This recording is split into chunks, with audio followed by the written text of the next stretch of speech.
नमस्कार साथियों, जय प्रतीक। मैं महावीर पुष्वाल, राष्ट्रीय अध्यक्ष प्रतीक सेना संगठन और संगठन मंत्री भगवान देवनारायण जन्मभूमि मालाशेरी विकास समिति। साथियों, आप सबको विदित है कि आगामी दिनों में देश में लोकसभा के आम चुनाव होने हैं। आप सबको ये भी पता है कि देश में लगभग 68 ऐसे लोकसभा क्षेत्र हैं जहाँ गुर्जरों की बहुलता है। इसके अलावा गुर्जरों की जो समकक्ष उपजातियां हैं, चाहे वो लोधी है, गायरी है, धनगर है, कडप्पा है, या वन गुर्जर है, सिख गुर्जर है, बकरवाल है, कुर्मी है, उस देश में एक बहुत बड़ी आबादी है। लेकिन चंद टिकट देकर हम लोगों को अब तक टरकाए गए, इसलिए लोकसभा और विधानसभाओं में हमारी आवाज़ उठाने वाला कोई नहीं। इस राष्ट्र में सबसे ज़्यादा आहुतियाँ इस आज़ादी के लिए हम लोगों ने दी और हमें विशेष स्वायत्ता मिलनी चाहिए, लेकिन हमारे लिए किसी ने जिक्र नहीं किया, क्योंकि हम 5 साल 3 महीने आज़ाद भारत में भी गुलाम रहे। हमारे ऊपर जो जराइम पेशा मुलजिम का कानून था वो बरकरार रहा।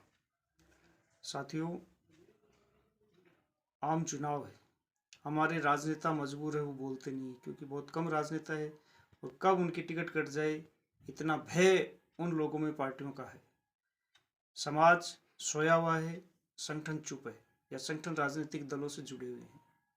मैं आज इस गुर्जर समाज के संगठन के राष्ट्रीय अध्यक्ष के नाते स्पष्ट रूप से संगठनों को कहना चाहता हूं कि वो इस दलगत राजनीति से बाहर निकले, वरना अपने पदों से इस्तीफा दे और समाज के लिए मुखर हो। समाज को विधानसभा और लोकसभा में अधिकार नहीं मिल रहे हैं। आज जहाँ जहाँ भारतीय जनता पार्टी की सरकार है, वहाँ या तो एक मंत्री है, या एक उप मंत्री है, या एक राज्य मंत्री है। हमें केवल खानापूर्ति की जा रही है। जहाँ जहाँ हमारे बाहुल्य क्षेत्र है, वहाँ हमें एक पार्लियामेंट का टिकट देके टरका दिया जाता है बड़े दलों से, और हम चुप रहते हैं, हम बोल नहीं सकते। हमें टेनिस की गेंद की तरह समझ रखा है। सामाजिक संगठनों, इस कौम की आन है आपको, आप बाहर निकलिए और इन राजनीतिक दलों को सबक सिखाने के लिए एक मंच पे आइए। यदि हमारी अवहेलना होती है, कम से कम हमें बड़े दलों से 25-25 टिकट इस देश में चाहिए। हमारी आवाज़ संसद में गूंजनी चाहिए, विधानसभा में गूंजनी चाहिए। हमें हमारे अनुपात में हक मिलने चाहिए, इतने हमारे मंत्रिमंडल में हमारे सदस्य होना चाहिए। आज आज़ाद भारत हुए 76-77 साल हो गए, हमारा कैबिनेट मंत्री नहीं है। कितना बड़ा अन्याय हमारे ऊपर हो रहा है। हमारी कहीं यूनिवर्सिटी नहीं है, हमारा गवर्नर और सीएम नहीं है। हमें एक साजिश के तहत किस तरह दबाए जा रहे हैं।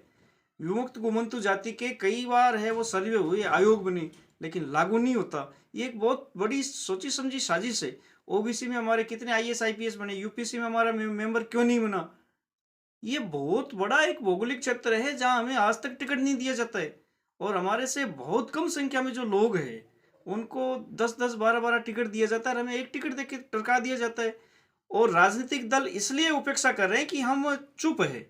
इसलिए भगवान देवनारायण के आपको आना, अब यदि पथिक और गुजरी माँ पन्ना के वंशज है तो इस स्वार्थ की राजनीति से बाहर निकलिए, समाज के लिए लड़िए। समाज आप संगठनों की तरफ देख रहा है, आपका दायित्व है आज लड़ने के लिए। यदि आज आप चुप रहे तो ये समाज आपको कभी माफ नहीं करेगा। मैं एक सामाजिक संगठन का राष्ट्रीय अध्यक्ष के नाते ये आह्वान करता हूं खुला कि यदि राजनीतिक दलों ने अब हमारी उपेक्षा की तो हम धरातल पे उतरेंगे, समाज को जागरूक करेंगे और उनको एहसास कराएंगे हमारे जिंदा होने का। आज युवा जागरूक है, वो शिक्षित हो गया, उनके मन में एक बहुत बड़ा आक्रोश है, लेकिन वो किससे कहे, और ये आक्रोश फूटने वाला है। यदि राजनीतिक दल, जो बड़े दल है, उन्होंने अब हमारी उपेक्षा की तो आप फील्ड में आना, आपको पता चलेगा कि गुर्जर समाज आपको क्या सबक सिखाता है। अब वो बात नहीं है जो आप 70 साल पहले हमें दबा के रखते थे। अब गुर्जर समाज सजग है अपने नेताओं के लिए, अपने अधिकारों के लिए, और हम इस चुनाव में बिल्कुल दमंगता से आपको जवाब देंगे। मैं पुनः आप सभी रिटायर गुर्जर समाज के जो अधिकारी हैं उनसे, सामाजिक संगठनों से, सामाजिक संस्थाओं से और राजनेताओं से आग्रह करता हूं कि वो अपना कौम की खातिर मुंह खोले और निज स्वार्थ त्यागे। जय प्रतीक, जय श्रीदेव, जय मां पन्ना।